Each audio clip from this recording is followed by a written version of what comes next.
It's my honor to introduce to you someone that everybody already knows. It's the very famous Dinesh D'Souza, best-selling author, filmmaker, political commentator, and one of the most influential minds anywhere in America in terms of politics and media. He's the creator of numerous groundbreaking videos and commentaries on the world, including the brand new Dragon's Prophecy. I have just watched it.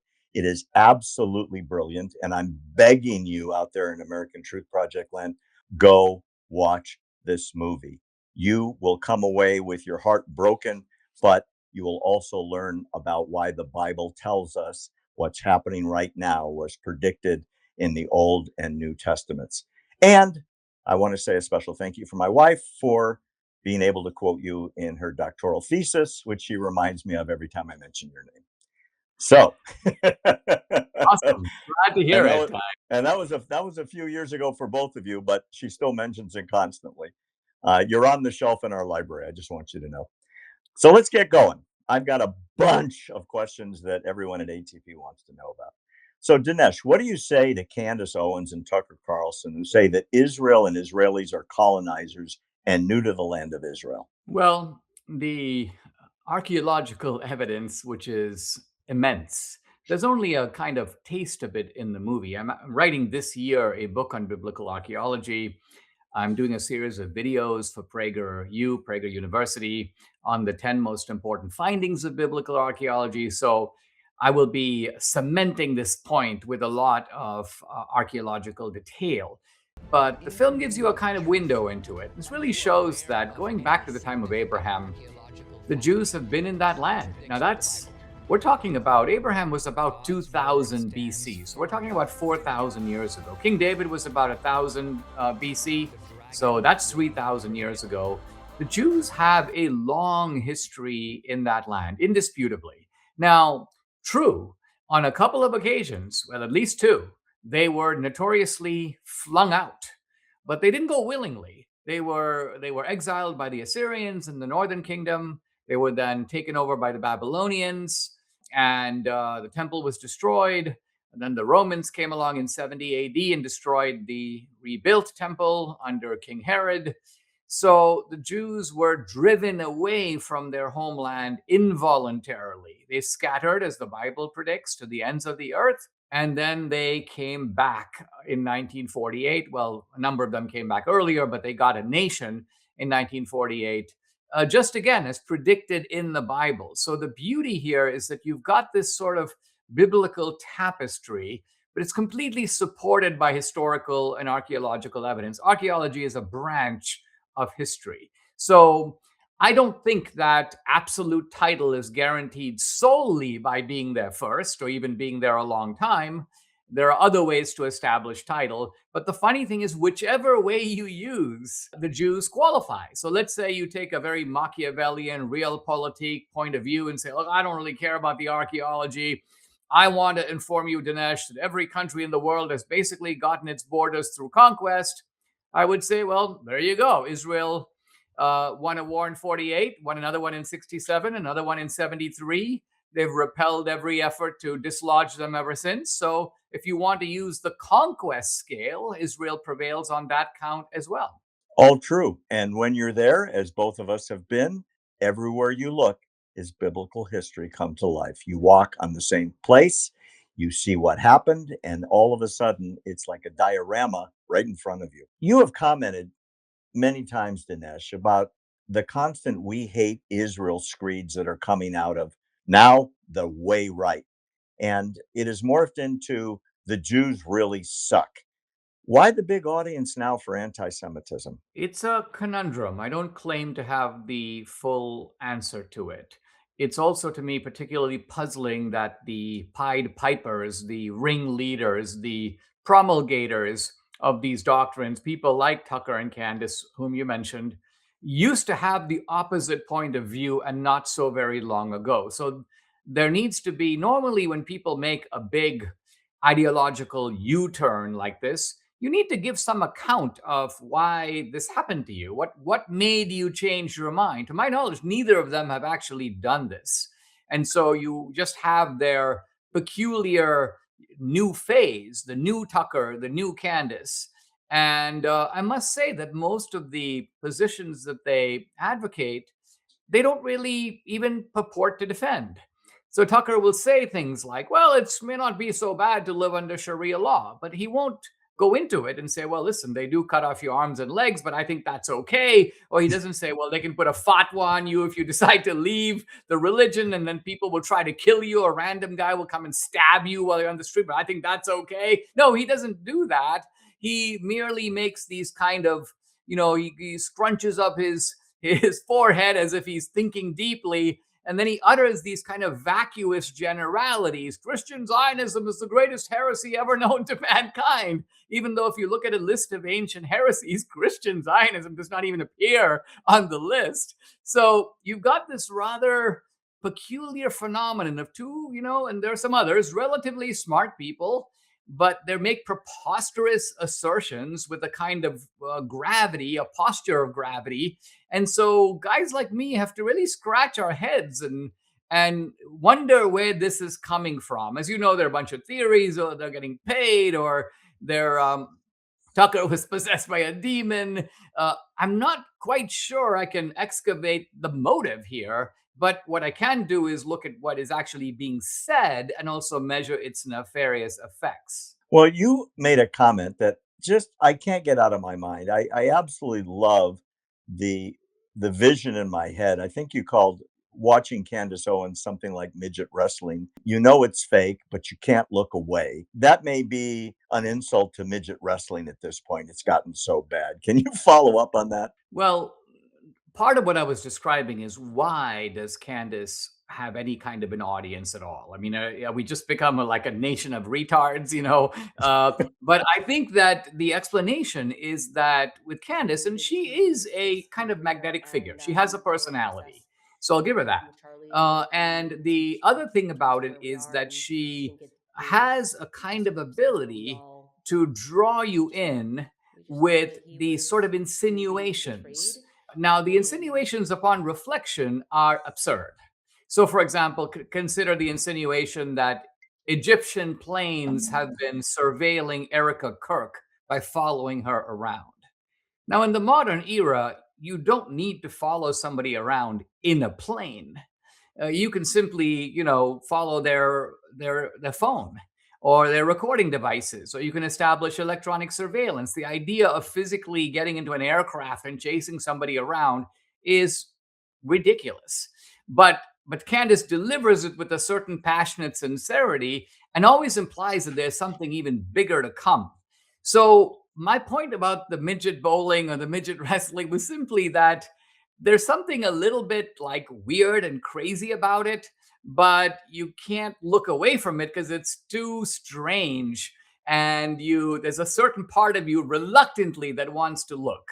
But I don't think that that is something that can be sustained over time. So, I would predict that you'd begin to see a dropping off in her viewership. And sure enough, her podcast in that sense is dropping pretty precipitously. On a similar note, but not as bad as the midget wrestling that we just discussed, Megan Kelly seems to be drifting into that same camp. And she was one of my personal favorites when she was at Fox, and not the NBC days, but when she went independent, at least originally.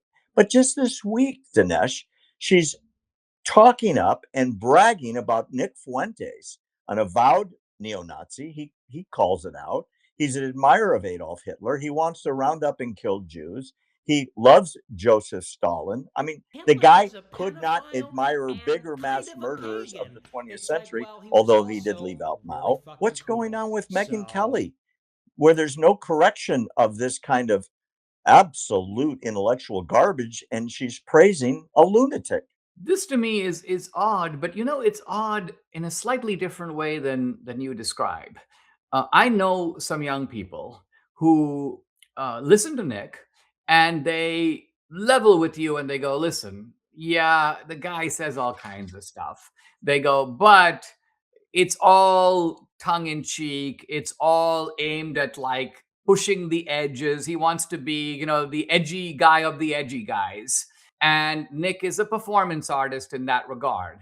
And so it almost takes him too seriously to think of him as in any sense a real Nazi. And what I mean is sort of like if you were to say to Nick, all right, well, you know what? Here's the head of the brown shirts. Here's a pistol. Go ahead and shoot him. Nick wouldn't do it. So the idea here is that Nick is a big talker, and he's kind of a guy who keeps a show going. But this is not a guy who's actually getting ready for the Fourth Reich. Assuming that this is correct, I don't know Nick well enough. I did debate him, and I will say that the striking thing to me is that he's very glib, but I wouldn't say that he's brilliant. I wouldn't say that he has a knowledge, not even a deep knowledge. I would say a knowledge at all of certainly foreign policy that he weighs into frequently. For example, one of the things he said to me was he says, regime change is a bad idea. And his example was essentially one Iraq. So his sense of history stretches back about a dozen years. And that's kind of it. And if I said to him was, I can give you 15 examples off the top of my head of regime change that worked out beautifully. He looks at you like a deer in the headlights, like, whoa, like where did all this come from? Where did all this knowledge suddenly pour out? So for Megyn Kelly, who's an intelligent person, to say, I find him brilliant. Now, if all that she means is that he is an entertainer, he's got a shtick, he's very facile for a guy in his 20s. He's got a certain kind of brash confidence that is always attractive in a certain way. I would say, all right. But that's not what Megyn Kelly said. And so I have to register my dissent as somebody who's actually taken on Nick Fuentes. I do not think that whether it comes to economics or history or foreign policy, he is particularly brilliant. I do think he is a smart guy and a glib guy, but I also think that a lot of the things he says, he doesn't even intend to back up. He's just saying them because he knows it's going to get a rise out of people. Well, Dinesh, look what you just did. You quoted him, you corrected him, and if he's listening to this, and maybe he will be, you're steering him back to the right path. When people call out Megan or Candace or Tucker and say, geez, you've got to stand up to hate. You've got to stand up to the crazy stuff. Hitler getting praised for the great things he did, like the Autobahn, and you forget about the Holocaust and World War II is nuts. You have to look at these people in the proper perspective. Why no correction by these people? Why accept the insanity that they are creating and as you said, promulgating to a very large audience? I can only think of one reason for it, and that is that in the case of Megyn Kelly, who, again, all these characters Tucker, Candace, Megan, Bannon, Matt Gates it's almost like they each need a different sort of therapist's analysis because they're not the same. In Megan's case, it appears to be, and really all these people I've gotten over the years to know quite well. There was a period in my life when, in fact, this was when I had my campaign finance case with the Obama administration.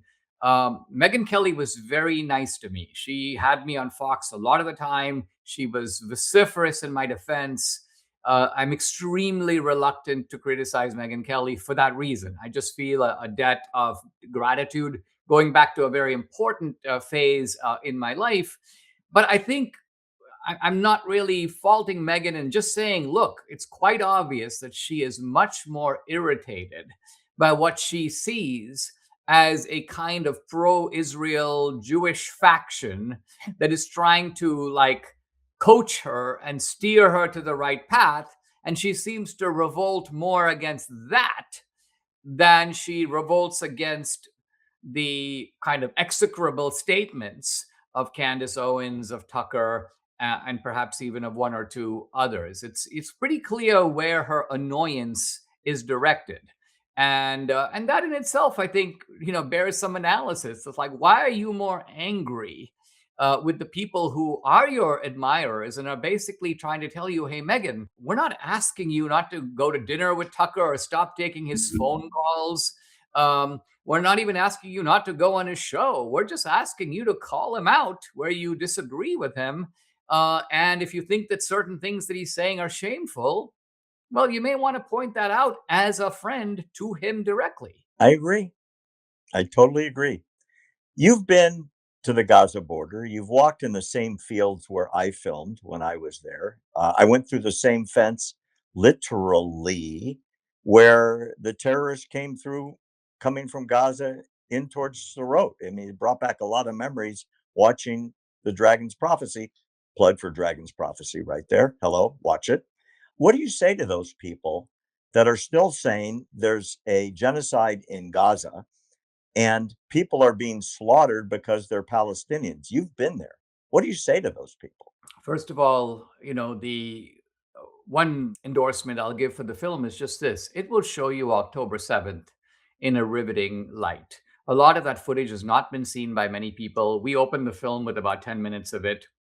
And by the way, the film's available now on iTunes. You can get DVDs off of Amazon or lots of other places. So do check out the film. You'll enjoy it. You'll find it very eye opening, and I think it's a film. It's unusual for me in that it crosses the boundaries between politics and the Bible in a way that I haven't done in any of my earlier work. The strange thing is, why are we still in the sort of combat phase of October 7th, right? Which occurred in 2023. The reason we're in the combat phase is that Israel opted for a long war instead of a short war. The short war would have been essentially to carpet bomb the whole of Gaza, which could have been done on October 8th. In fact, would have attracted relatively little pushback because it would be in the aftermath of the immediate indignation of October 7th. So you could level the whole place, really just incinerate everything. Not only, this would not even be extreme by the annals of war. This is, in fact, the typical reaction of particularly a stronger power that is being attacked, and attacked in this case from within. I mean, this is an attack from within Israel. It's not even coming from, quote, a foreign country. And yet Israel decided not to do that. Now, the first question is, why not? Why does Israel decide to stretch it out, to plan it out, to go door by door or street by street? And the answer is really simple. The sole reason to do that, well, not the sole reason, because there are hostages in Gaza, but a primary reason to do that is to minimize the number of civilian casualties. So, without getting into what happened on this particular day on this street, or whether or not this particular meme is authentic, the general point is that the entire conduct of the war and the manner that it is being conducted is for the purpose of limiting the civilian damage and just going after the bad guys.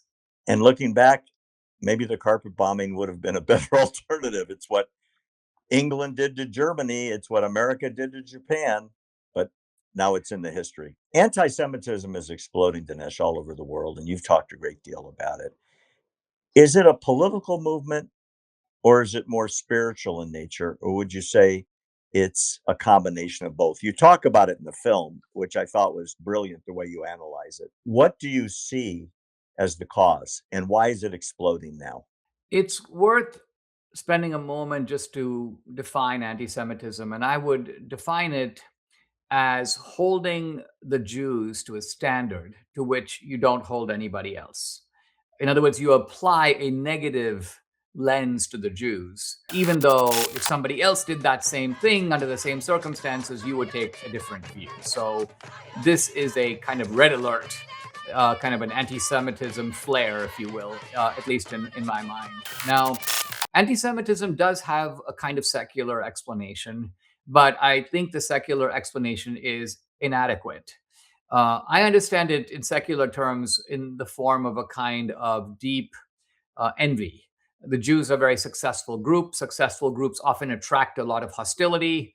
It is comforting for people who are not so successful to say, the reason I'm not so successful is not because you're better or smarter or work harder or better organized, more entrepreneurial, but rather it's because I'm more virtuous than you are. You resort to nefarious, low schemes that I would never dream of doing. And this is the reason why you're on top and I'm at the bottom. So this is a secular explanation. But quite honestly, when I talk to secular Jews, sometimes even they will say to me things like, well, Dinesh, anti-Semitism, like, I don't get it.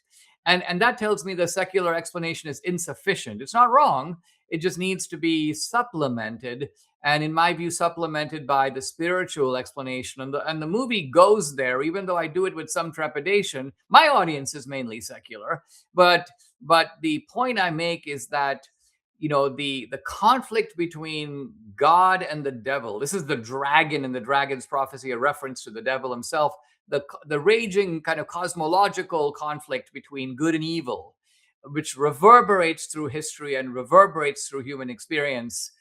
This has to be considered as a spiritual dimension and spiritual root of anti-Semitism. The idea here being, if you think of the Garden of Eden and God, the serpent's targeting of Adam and Eve, you have to ask why. Because Adam and Eve didn't do anything to the serpent, but the serpent's animus is against God. And Adam and Eve become, because they are the favored creation of God, the serpent goes, I'm going to go get them. And in this way, I'll get my revenge on God. Well, to be honest, the same kind of reasoning applies to the Jews. The Jews are God's chosen people.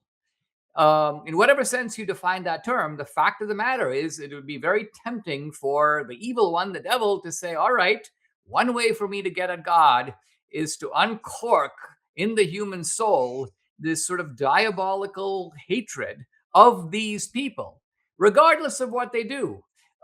Whatever they do, a negative spin will be attached to it. And this has been the eternal eternal in the sense of coeval with mankind phenomenon of anti-Semitism that has taken various forms and guises, but has been, I think, with us from the beginning. Our American ambassador and former pastor, Mike Huckabee, just said, quote, Gaza could have been Singapore. Hamas turned it into Hades. Is he right? And what is the future for Hamas? My understanding of Hamas is that these people are dug in. Their charter kind of lays it out.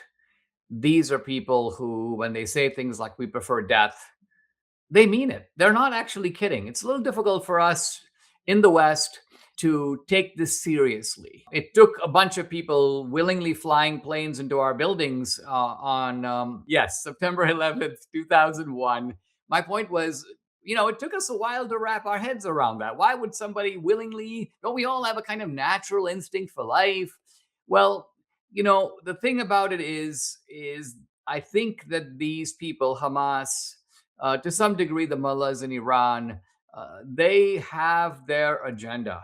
And they also believe that there is a pathway for that agenda to succeed. It succeeds through a multi pronged campaign. Part of it, of course, is suicide bombing, part of it is terrorist attacks, but part of it is also things like, having mosques mushroom all over Canada and Australia and Europe and the United States, Islamists running for school board and city council. And I heard one guy after Mamdani's victory say, in 10 years, we'll have 50 Muslim congressmen in the US Congress. So they are pursuing multiple strategies at the same time. Dinesh, to follow up, what is the true significance of radical Islam or Islamists, as you use the word?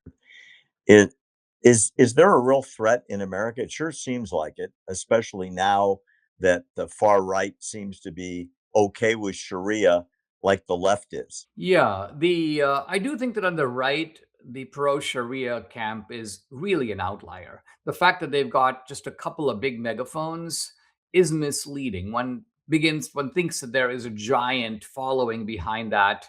I don't think that there is. I find a lot of people, for example, even who will defend Tucker, when I press them and I go, all right, well, let me give you 7 things that Tucker stands for these days. He thinks that Maduro, for example, in Venezuela is a social conservative.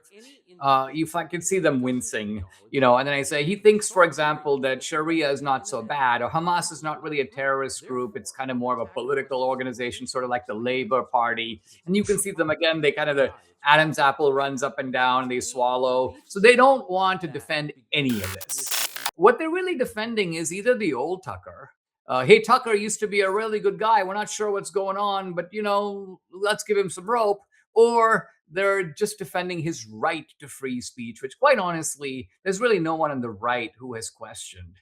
So the defense is a very thin gruel type of defense at all. There really is a left right divide on this issue of radical Islam, and the red green alliance, so called, between the cultural left and radical Islam. I mean, that's a real thing. That's something that explains the magnitude of the threat that you referred to. The Muslims can't do it on their own. I mean, a bunch of Somalis showing up in Minnesota, they don't know how to take over Minneapolis or the state. They need Governor Walz. They need an entire political establishment to coddle them, show them the ropes. Basically, this is how you rip off the federal government. This is how you create these nonprofits. And the radical Muslims by themselves would be much less of a problem if they were not in cahoots with powerful factions on the left and in the Democratic Party. In your movie, you show yourself being baptized in the Jordan River. Why did you do it, and what did it mean to you? I was actually raised Catholic in India. My family is from a part of India that was under the Portuguese. My ancestors, going back many, many generations, converted to Christianity. That's, by the way, where I get my last name, D'Souza, Portuguese name. So I was baptized as an infant. But there is something deeply moving about being in Israel and the chance to step into the Jordan River. This is, of course, where John the Baptist was. This is where Jesus was baptized.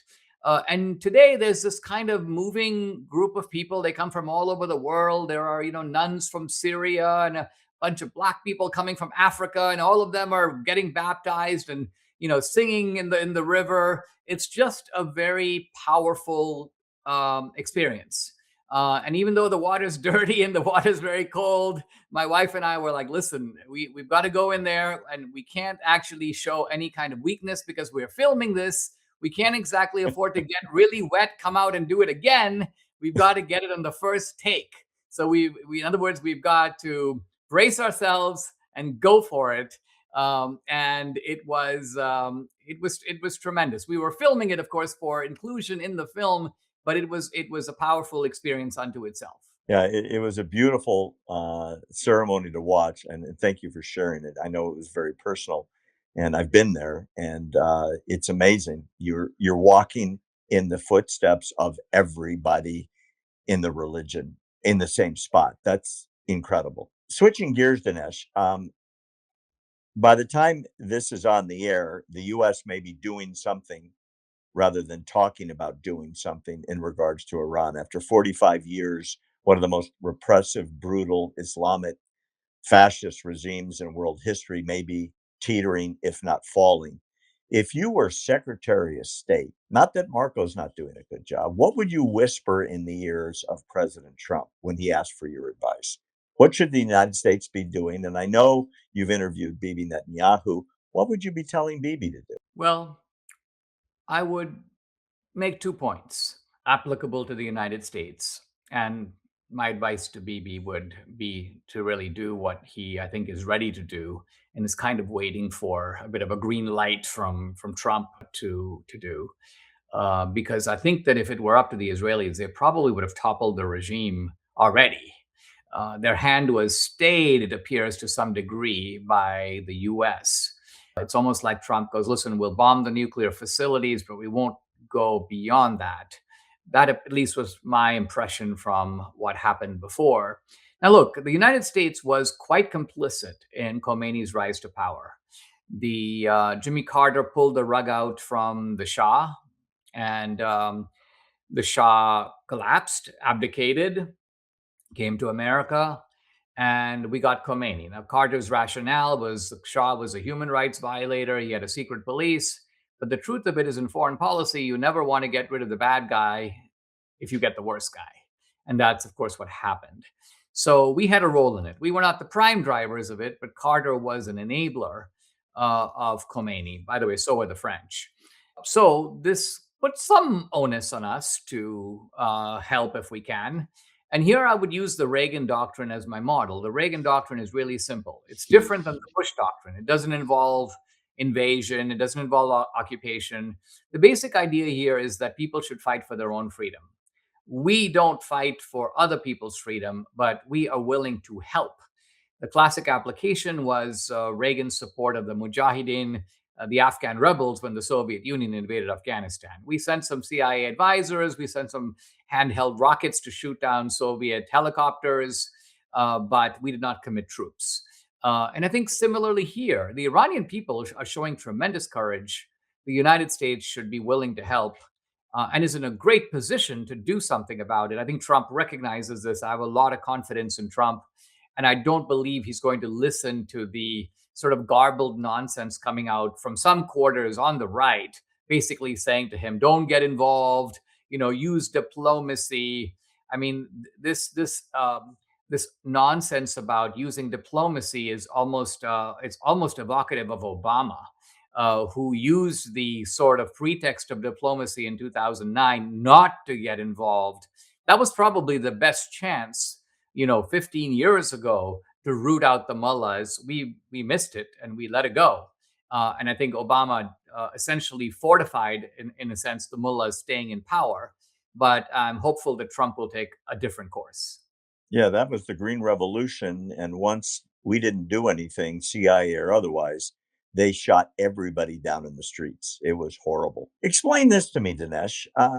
I didn't watch, but I saw the highlights of the Golden Globes, and the only protest was going on was very limited about from the river to the sea, and now they're wearing pins to support the removal of ICE and the fact that there's a martyred civilian in Minneapolis. While tens of thousands, and according to the news today, maybe 20,000 people have been shot down in the streets in the last week.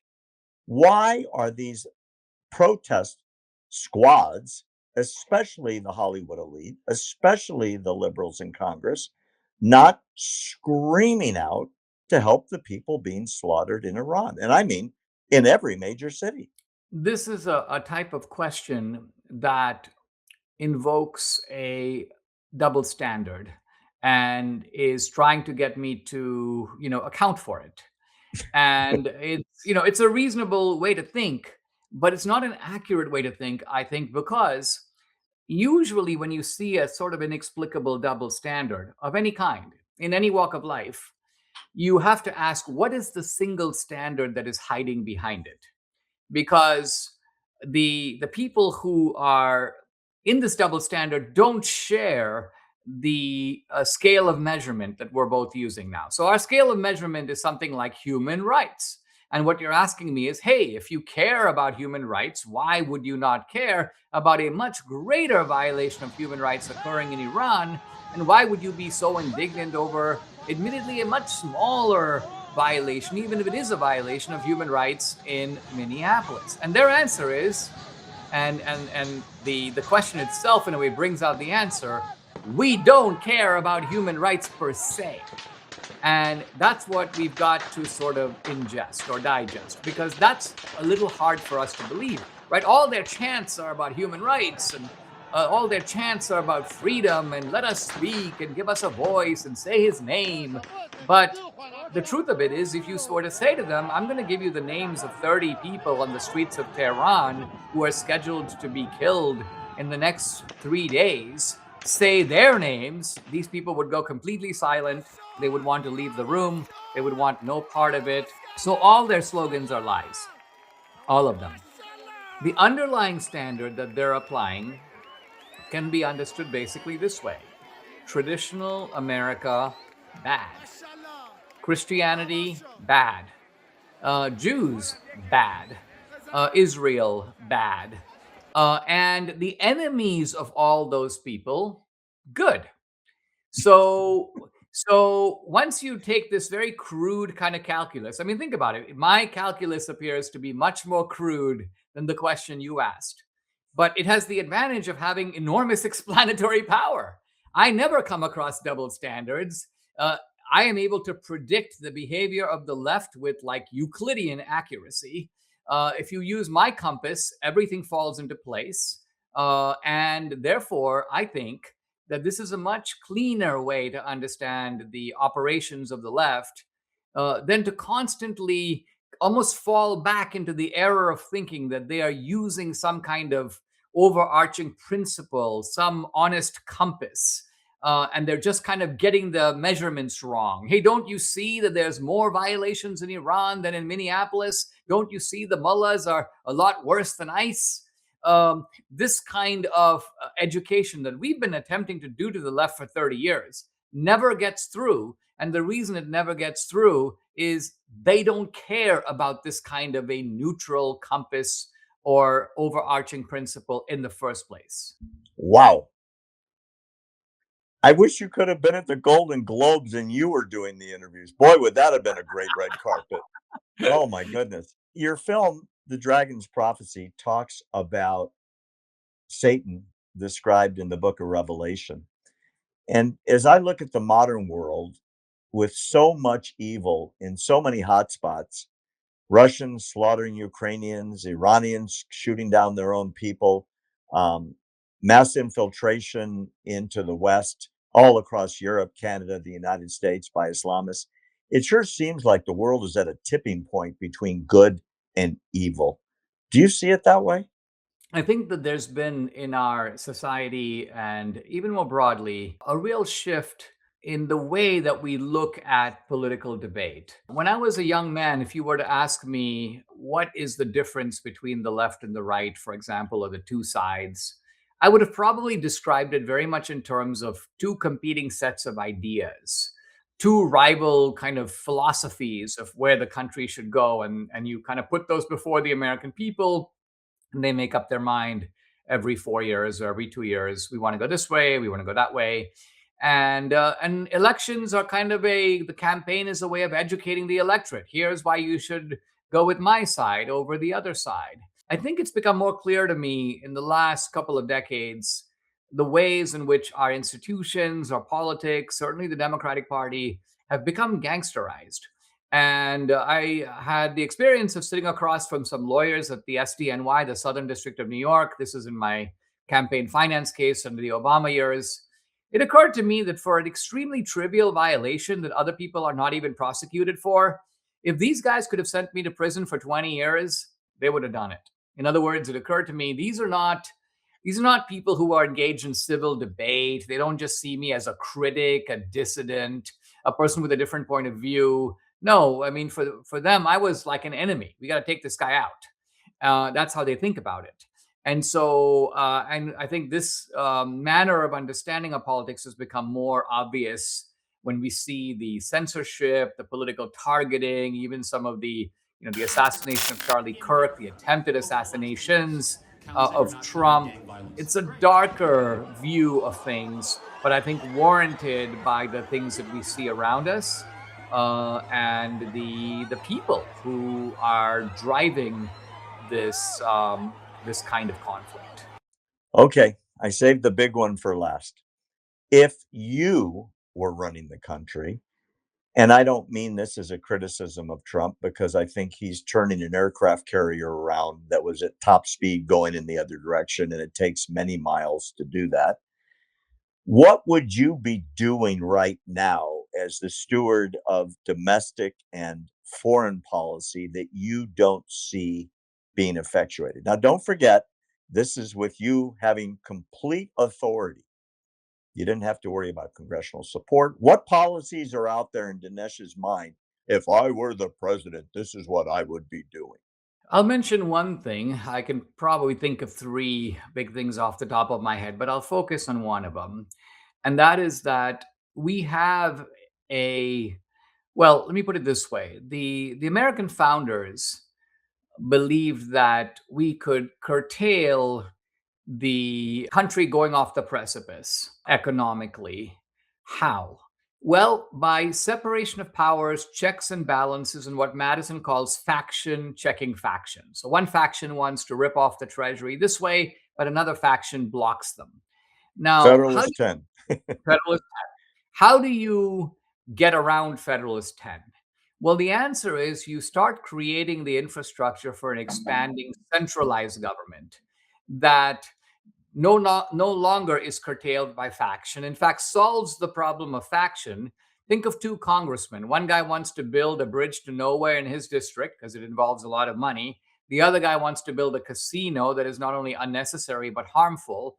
They trade favors. You vote for my unnecessary bridge, I'll vote for your casino. So, what we really have is a combined collective scheme involving both parties to systematically loot the taxpayer. The Somali fraud scheme is like a part of this, but only a part of it. It's some of it involves illegals, but a lot of it involves legals. This was a scheme cooked up really in the FDR years. It was kind of embryonic or small. Then it became bigger under LBJ. It's almost like we had a little bit of a fat kid under FDR, and then it became an oversized adolescent, and now we actually have a morbidly obese individual.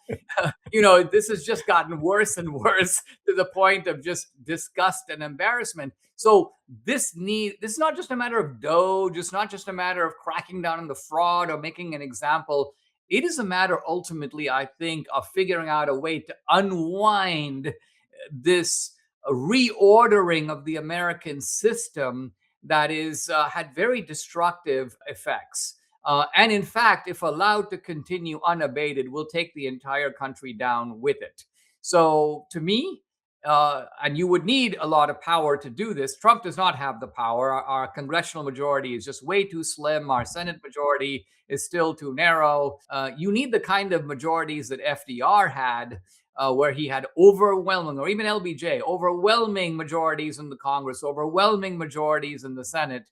And if you had that kind of, I won't say untrammeled authority, but then you could actually begin this process. So that's what President D'Souza would attempt. I'll What vote one of for him. his three big projects, by the way, but this would be one of them. What do you want the message for people to take away from the dragon's prophecy? If you gave them one thing that they walked away with that they could remember, Christian or not, believer or not, what do you want them thinking about? I would want them to think about the fact that there is a world behind the world, and the conflicts we see in front of us, important in themselves, assume an even greater importance when you understand that they are reverberations of a much bigger conflict and a much more meaningful script. I mean, one of the things that the Bible presents is that history is not just one thing on top of another. History has a pattern, a meaning, a purpose, a beginning, a middle, an end. And so part of what I try to do in this film is I stay very much on the ground. October 7th invasions, conversations with survivors, conversations with Huckabee, Netanyahu, and others. But on the other hand, running through the film is this kind of grand narrative that is situating everything in the context, not just of decades, but centuries, even millennia, to help us get the big picture that somehow weaves together the ancient past of biblical archaeology with the urgency of the present, and also a hint at a prophetic future. I've never attempted this in a previous film. I work hard to make it all work in this film. I'm proud to say I think I do make it work. And once again, by the way, the film website is just thedragonsprophecyfilm.com. It's available in DVD. It's streaming on several platforms, and it's now available. You can get DVDs at Walmart. It's also available on iTunes. So easy ways to watch it, and it's something that will not leave you unaffected. Let me put it that way. I can't tell you how great it is, and I'm speaking from the position of a Zionist Jew, and it moved us to tears. We barely got through it, but we are so glad we did. It is pure, fantastic filmmaking. Very well done. We will be promoting it on both our website and to our 5 million followers. It will go out in our newsletter. It deserves everyone to see it. Very well done. Thank you so much. That means a lot, and I am delighted that you found the movie to be so powerful. It really hit me right here. Believe me, one of those kibbutzim that you were filming on had my family there, and they were lucky enough to be okay. So believe me, I get it on a personal level.